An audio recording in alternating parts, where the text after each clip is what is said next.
விழுப்புரம் மாவட்டம் செஞ்சி ஒழுங்குமுறை விற்பனை கூடத்தில் நெல் மூட்டைகளோடு நிறுத்தி வைக்கப்பட்டிருந்த லாரி கிணற்றில் கவிழ்ந்த விபத்தில் நெல் மூட்டைகள் முற்றிலும் சேதமடைந்துள்ளது. இதுகுறித்த கூடுதல் தகவலை செய்தியாளர் பூமிநாதன் வழங்கியிருக்கலாம். பூமிநாதன், வணக்கம். இந்த விபத்து எப்படி நிகழ்ந்தது? விரிவான தகவல்கள் என்ன? வணக்கம்.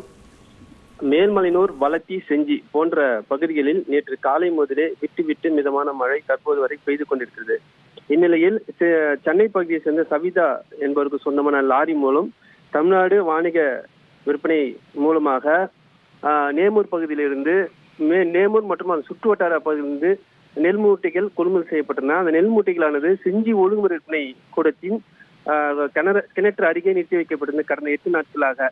இந்நிலையில் நேற்று பெய்த அந்த லேசான மழையில் மண் சரிவு ஏற்பட்டதால் லாரியானது அந்த கிணற்றுள் மூழ்கியது.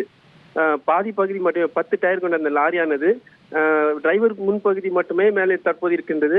மற்ற பகுதி அனைத்தும் கிணற்றின் உள்ளே இருக்கின்றது.